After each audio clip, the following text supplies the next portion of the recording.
ইয়া আইয়ুহান নাস ইন্না খলাকনাকুম মিন যাকারিন ওয়া উনসা। আল্লাহ রাব্বুল আলামিন বলেন, ও পৃথিবীর মানুষ, আল্লাহ মুসলমানকে বলে নাই, হিন্দুকে বলে নাই, খ্রিস্টানকে বলে নাই, আল্লাহ বলছেন ও পৃথিবীর মানুষ, গোটা পৃথিবীর মানুষ তোমরা শুনে রাখো। ইয়া আইয়ুহান নাস, ও পৃথিবীর মানুষ, আমি তোমাদেরকে সৃষ্টি করেছি, ইন্না খলাকনাকুম মিন যাকারিন ওয়া উনসা, আমি তোমাদেরকে একজন পুরুষ এবং একজন নারী থেকে সৃষ্টি করেছি। একজন পুরুষ মানে আমাদের বাবা হযরত আদম আলাইহিস সালাম, আর আমাদের মা হযরত হাওয়া আলাইহিস সালাম, ঠিক না?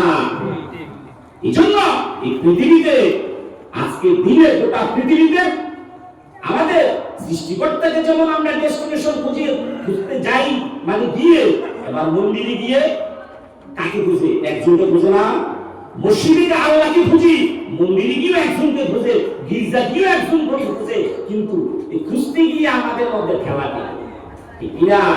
জানি না, বুঝি না, না বুঝার কারণে আজকে পৃথিবীতে আজকে মানুষের মধ্যে বিভেদ এই সৃষ্টি হয়েছে, মানুষের মধ্যে একে অপরের প্রতি ঘৃণা জন্মেছে। কিন্তু আমরা কি ভুলে গিয়েছি? আমরা তো প্রত্যেকেই ভারতীয়। এই দেশে যারাই জন্মগ্রহণ করবে, কে মুসলমান, কে খ্রিস্টান, কে ইহুদি, কে পাঞ্জাবি, কে ট্রাইবেল, সকলের পরিচয় ভারতীয়। ভারতবর্ষে যারাই জন্মগ্রহণ করবে তারাই ভারতীয়। এটা আমার কথা নয়, সনাতন ধর্মে একটা গ্রন্থ আছে বিষ্ণু পুরাণ। বিষ্ণু পুরাণের মধ্যে লেখা আছে আমাদের পরিচয় কি।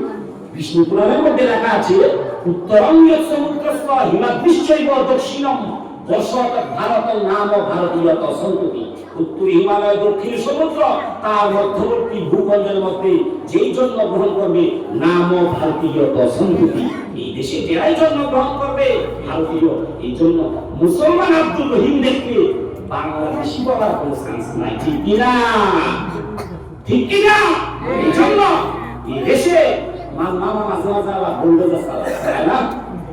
মামাকে শুনেন, মামা মাঝে মাঝে বুলডোজার চালা, বাইকটা তো রংপুরা যতই বুলডোজার চালা, we are the proud of India, we are the by birth of India। আমরা ভারতে জন্মগ্রহণ করেছি, জন্মসূত্রে ভারতীয়। এই দেশের জন্য আবার যেমন জন্মগ্রহণ করেছি, আবার এই দেশে মৃত্যুবরণ করব। আমরা নদী দিয়ে ভেসে বাংলাদেশে চলে যাব না, আমরা এই দেশে মাটির নিচে যাই, ঠিক কিনা? কিছু কিছু লোক আবার জলের সাথে বাংলাদেশেও চলে যায়, ঠিক কিনা?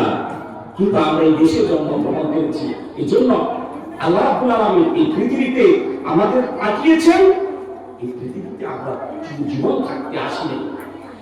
আল্লাহ বলছেন, আল্লাযী খালাকাল মাউতা ওয়াল হায়াতা লিয়াবলুয়াকুম আইয়ুকুম আহসানু আমালা।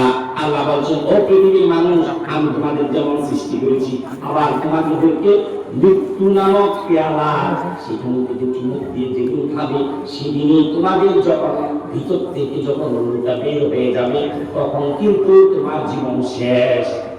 এই জন্য আমাদের জীবন হচ্ছে 60 থেকে 70 বছরের জিন্দেগি। আল্লাহ রাসূল বলেছেন, আমার উম্মতি মা বাইনা 60 ইলা 70। আল্লাহ রাসূল 1000 বছর আগে বলেছেন এই উম্মতের গড় আয়ু হচ্ছে 60 থেকে 70 বছর। কত বছর? হুজুর বসে আছে, হাদিস মঞ্জুর। হ্যাঁ, 1000 বছর আগে বলেছেন আল্লাহ নবী, আমার উম্মতি মা বাইনা 60 ইলা 70। অর্থাৎ এই উম্মতের গড় আয়ু হচ্ছে 60 থেকে 70 বছর। 70 যেটা পরে বোনাস পান, এটা বোনাস, এটা বোনাস। আমরা শপিং মলে যখন মার্কেট করতে যাই, বোনাস দেন আমার, আমরা যারা 70 পরে এটা বোনাস। আল্লাহ রাসূল বলছেন এটা আমরা বোনাস পাচ্ছি। এই জন্য বলতো আমার 60 থেকে 70 বছরের জিন্দেগির মধ্যে এটার মধ্যে আল্লাহ কি চেয়েছেন? আইয়ুকুম আহসানু আমালা, কে কতটুকু ভালো কাজ করতে পেরেছো, এই ভালো কাজটাই আল্লাহর কাছে গ্রহণযোগ্য হবে, ঠিক কিনা? ঠিক কিনা? এই জন্য এই কথাগুলি বলার জন্য যুগে যুগে আল্লাহর কাছে যেতে হবে। এই যুগে যুগে নবী এসেছিলেন, নবী রাসূলরা এসেছিলেন। সর্বপ্রথম নবী হচ্ছে আমাদের প্রিয় নবী, আমাদের হযরত আদম আলাইহিস সালাম। আর সর্বশেষ নবী আমাদের প্রিয় নবী হযরত মুহাম্মদ মুস্তাফা সাল্লাল্লাহু আলাইহি ওয়াসাল্লাম। এই নবীরা এসেছিলেন এই কথাটাই মেসেজ দেওয়ার জন্য। যে পৃথিবী চিরস্থায়ী থাকার জায়গা নয়। আল্লাহ রাসূল বলেছেন কুনফি দুনিয়া কান্নাকা গারিবুন আও আবিদ সাবিল। এই পৃথিবীতে বসবাস করে একজন প্রবাসীর মেয়ে। এখানে যারা বিদেশে অনেকেই আছেন 10 বছর 15 বছর 20 বছর থাকার পর গর্ব করে বলতে পারবেন আমি সৌদি আরবে বলতে পারবে? কেউ যদি কুয়েতে থাকে সে 20 বছর না 30 বছর থাকার পরও সে বলতে পারবে না I am a citizen of Kuwait because of আমি এখানে 30 বছর ধরে থাকি, এই কথা বলতে পারবে? বলতে পারবে? ঠিক আল্লাহ রাসূল বলেছেন ও পৃথিবীর মানুষ, এই পৃথিবীতে তুমি পৃথিবীতে চিরস্থায়ী থাকার জায়গা নয়, পৃথিবীতে এসেছো চলে যাবে। কারণ আল্লাহ রাসূল বলেছেন কুনফি দুনিয়া কান্নাকা গারিবুন আও আবির সাবিল।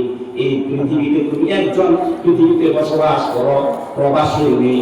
এই প্রবাসীরা যেমন বিদেশে যায়, সৌদি আরব কুয়েতে যায় টাকা ইনকাম করার জন্য, 20 বছর 30 বছর থাকে, সে টাকা ইনকাম করে 20 লাখ 30 লাখ 40 লাখ 50 লাখ টাকা ইনকাম করে আনেন।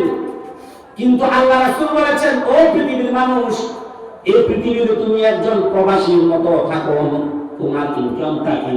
তুমি 30 লাখ 40 লক্ষ টাকা নয়, তোমার ইনকাম হচ্ছে আমল। কিটা? আমল। এই আমল নিয়ে যদি যেতে পারি এই পৃথিবীতে সাকসেস, আখিরাতেও সাকসেস।